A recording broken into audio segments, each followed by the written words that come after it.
The first story starts when I was 2. I don't remember it much, but my parents have told me this multiple times.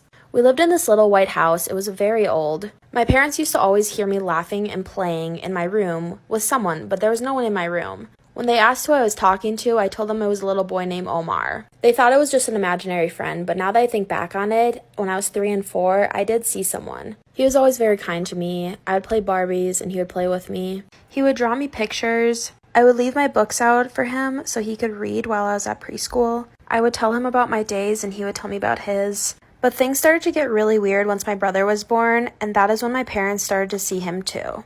They believe that this is because he wanted to be the only little boy in the house. Stay tuned for part 2. Here is part 2 of the series of the little boy. When my brother was born, my parents used to sense and see the little boy as well. My mom used to feel his energy sitting in the rocking chair. My brother's mechanical toys used to just start making noise. He started to show up less and less in my room, and every time he would, he kind of scared me. He wasn't himself anymore. He was mad, angry, everything. My parents believe it's just because he wanted to be seen and he was lonely, and now that I had a little brother, I wasn't paying as much attention to the little boy.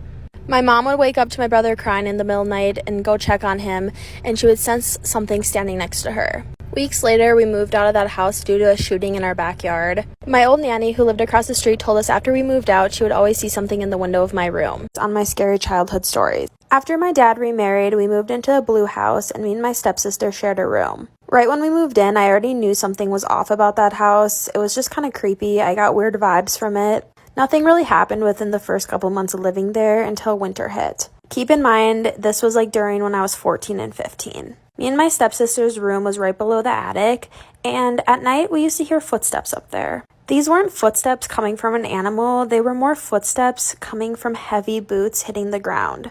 I told my dad about it, and so he had an exterminator come over and check it out. When the exterminator came, he found no animals up there and no holes in which animals could get through. But that didn't stop the footsteps every single night. My dad didn't want me and my sister going up there, so one day when he was gone, we went up there by ourselves and found some really creepy things. Stay tuned for part 2. This is part 2 of the attic series. After the exterminator came and found no animals or places where animals could get into, me and my stepsister decided to go up into the attic after my dad had left.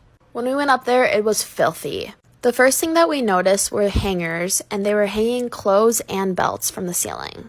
The weird thing is the clothing didn't look that gross, and it looked like it hadn't been up there for very long. The energy up there just felt very intense, and we wanted to get out of there right away. The footsteps didn't stop after the exterminator came or after we went up there.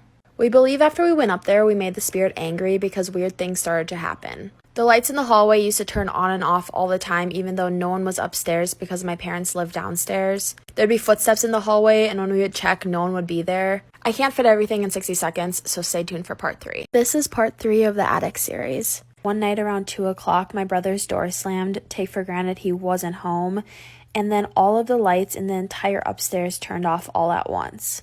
A couple seconds later, we heard this old man say hello outside of our door. We started screaming at the top of our lungs, and my dad came upstairs. He turned all the lights back on for us, and once he went back downstairs, the lights turned back off. We also used to sneak out of our windows a lot and leave them open, so when we got back, we could just climb right through, but when we'd come back, they would be shut.